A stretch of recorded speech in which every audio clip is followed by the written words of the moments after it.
us to our next topic. According to a critical new report released Monday by international watchdog group NGO Monitor, the World Council of Churches is engaging in anti-Semitic rhetoric and in training programs for BDS activism. The World Council of Churches, or the WCC, represents a fellowship of 350 congregations totaling nearly 500 million Christians worldwide. And for the past 15 years, they've been running one of their most successful programs, the EAPPI, or the Ecumenical Accompaniment Program in Palestine and Israel, bringing volunteers into Israel to essentially engage in anti-Israel rhetoric and activities. And joining us to discuss is Olga Deutsch, Vice President of NGO Monitor. Olga, thanks for joining us. Thank you for having me. All right, so let's jump right in. What exactly has this report found?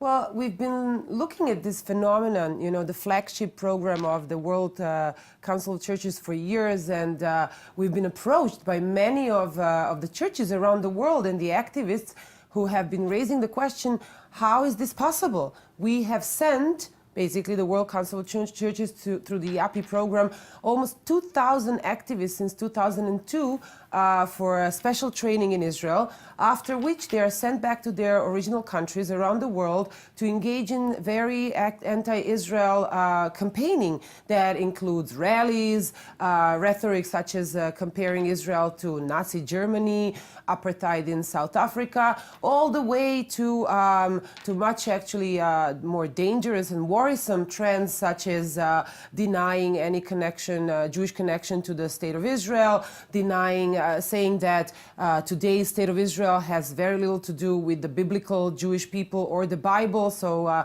engaging in replacement theology. We saw some of the top leaders of the World Council of Churches issuing statements like Christian Zionism equals heresy. I mean, it is almost incomprehensible to a modern mind that an institution like a World Council of Churches would engage in such rhetoric. So the report basically tries to assemble facts about this issue, and it aims at raising awareness on the necessity to pose really serious and critical questions on how the church today engages with Jews and with the State of Israel, and these two should not be separated, because calling for violence, incitement to justifying violence against Jews, according to modern definitions, is a new form of anti-Semitism. Mm-hmm. And this is something that's been going on for years. So I mean, how is this just coming to light now?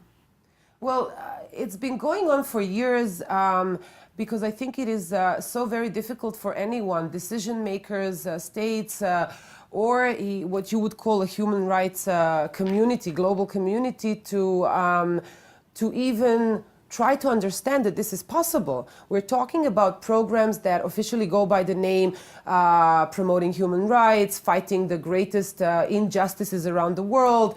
The World Council of Churches has activities in around 10 countries, some of the worst human rights violators globally. So no one was looking, and no one was asking the questions, including in the State of Israel.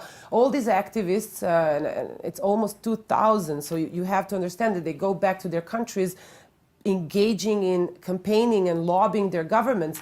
They come and they're trained to monitor, to document, to use this afterwards, and they're all here to be taught to single out Israel, basically.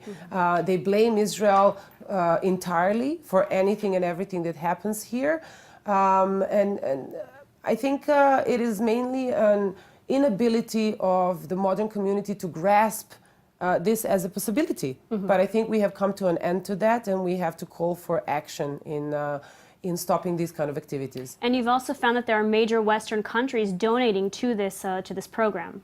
Well, the way it functions is that you have a World Council of Churches, a Geneva-based organization with incredible reputation and legitimacy, connections, and international stance, if you'd like.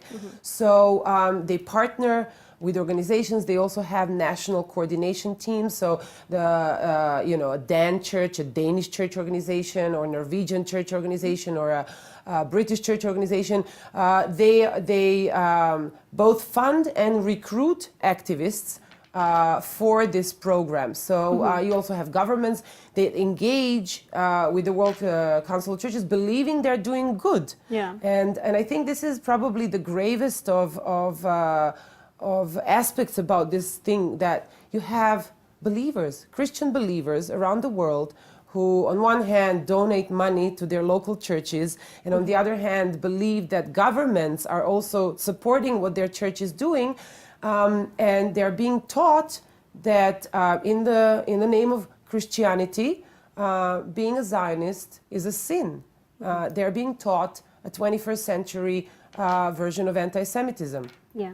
Well, Olga Deutsch, thank you so much for taking the time to speak with us about these very important topics. Thank you very much. Thank you so much, and may I wish you good luck with the new program. Oh, thank you very much.